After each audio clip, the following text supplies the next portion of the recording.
Hi guys, and welcome back to this channel, the 10th episode in this series. This episode is titled Support and Resistance, and in this video I'm going to teach you support and resistance like you've never learned before. This is a video in a series titled Forex Trading for Every Beginner, and in this series we aim to teach everyone how to become a profitable trader, and we're taking it from the beginner level to the intermediate level and soon to become a professional level. All right, so let's hop right straight into the video. Support and resistance. Now, what is support and resistance? Support and resistance are critical concepts in technical analysis. Okay, so you need to be aware of this concept whenever you're doing your technical analysis. It's very critical. All right, and this concept, or when we say support and resistance, it just represents levels on the price chart where the buying and the selling interests are for a financial instruments. Okay, where there is concentration of buying or the concentration of selling in a financial instrument. All right, so that is the period, it's a key period in price, or it's a key level in your chart where you notice buying pressure or where you notice selling pressure. All right, so for the buying pressure, the periods or the price points where we notice buying pressure, it is called a support. The price point where we notice selling pressure is called a resistance. Okay, so whenever you notice a buying pressure on a chart or a region in price which price arrives at and starts buying from, that is a support level. And then if you notice a region in price or a price point that whenever price arrives at that particular price point, it starts selling, that is a resistance level. Okay, so let's look at graphical explanations to this. All right, so any price level, like I said earlier, in when you look at the previous chart or when you look at a historical part of a chart, I mean the left hand side of a chart, and you notice that price is having a difficulty falling below that area, it is called a support level. Just like you can see in this particular chart, all right, it's just a graphical chart, it's not a real chart. Now, in this graphical chart, you're seeing that whenever price drops to this level, it kind of bounces up. It drops to this next level, it bounces up. This particular level where it bounces off from is called a support. Okay. Now, how we measure or how we're going to take advantage of this is that when there is a major support, by major support I mean a particular level in price in a historical chart that you notice that price is always bouncing off from, then you need to know that in the future, whenever price arrives at that level, it's going to bounce off it. Okay. Now, looking at this particular support level, if you now go into this chart around this level, you will notice that when price came into this level on maybe a much lower time frame, price bounced off it. Okay, so whenever you notice those kind of levels, it is called a support level. Whenever price bounces off or starts buying from a particular level, it's called a support level. All right, and then for us to take advantage of it, like I said earlier, we need to identify where price has bounced off multiple times. All right. If you notice any support level, this is just a basic support level. But if you notice any support level where price is bouncing off it many times, when price is always getting to it and buying off it, that is a major support level. Then a minor support level is where price just bounces off it maybe once and then it starts falling and breaking it through.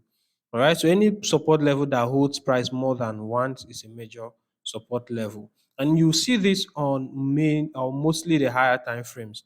All right. Now, the implication of this for traders is that traders often view support as a potential buying opportunity. So if I've marked this support in the future, whenever price gets to this support level, I'll be looking out for buying opportunities. Mind you, I said we'll be taking advantage of major support, not minor support. We're taking advantage of major support.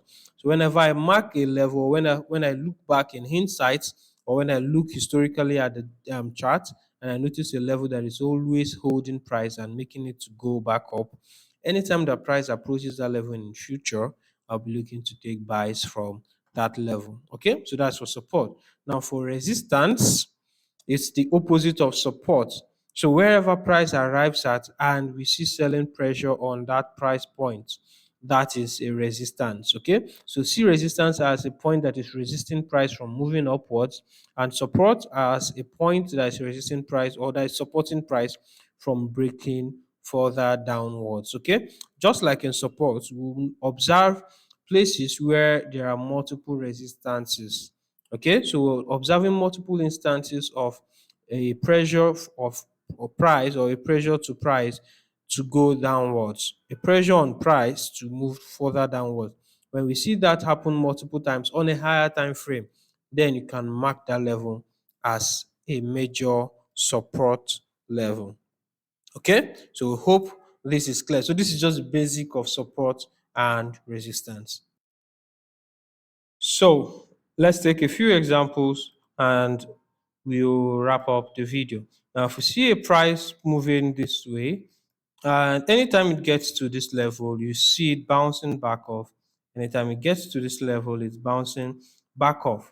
Now, this level is going to be called our support level. Okay. Sorry, our resistance level. Sorry about that. Our resistance level, right? So this particular level where price keeps bouncing off from is called our resistance level. All right. So you can quickly label that and call it resistance. Okay. Okay, so this is our resistance level. All right, this level that keeps sending price back downwards. This is a major resistance, especially if this is on the higher time frame. So, what is in it for us as traders? Whenever price starts approaching this level once again, we'll be looking to take our sell positions from this level. So, when price approaches a major resistance level, we'll be looking to take sells from this level all the way downwards. All right, I hope this is clear to everyone. Now let's make an example of the support levels. Okay, let's take an example of the support level. So let's take all these off and make an example of the support level. Now in the support level, the opposite is what we're looking out for. When price bounces off a particular level on a number of times, just like we have right here. Price approaches this level and then bounces off it, approaches this level again, bounces off it. Now, on the next approach of this level, all right, we'll be looking to take our buys from here. Okay, so this level is going to be called our support level. All right. So this is going to be our support level. All right. So whenever price approaches the support level, we'll be expecting it to bounce off it. All right. So on the next approach to this level, we'll be expecting to see a bounce off it. So at this level, I'll be looking for my buys. Meanwhile, in the resistance level, I'll be looking for sells. For support at this level, I'll be looking for buys. All right. We hope that is clear.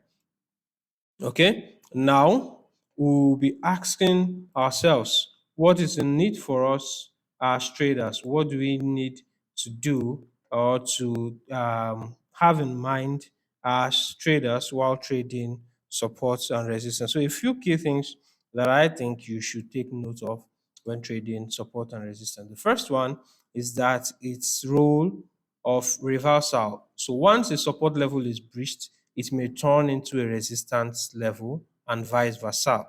All right. So in some cases, support levels could be areas of liquidity. I'm going to explain that in subsequent videos. So support levels could be areas of liquidity. So hence, price may want to take out a previous support level and turn it to a resistance level. By that, we'll know that price has reversed or there is a reversal taking place. Okay. Now, the second thing you should also know is that support and resistance level are also of psychological significance, in that round numbers or historical highs and lows often act as strong support and resistance, just like we showed you in the example we gave just a couple of slides um, before this.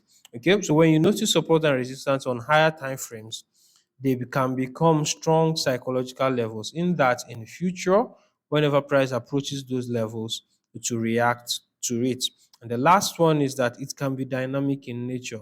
All right, support and resistance level can evolve over time based on market dynamics. Okay, so it can change over time. So a period that is a strong support can become a level in price of um, strong resistance. So it can change after a certain period of time. So it's not like it's a rock that whenever price hits, it must react to it. At some point, it's going to change.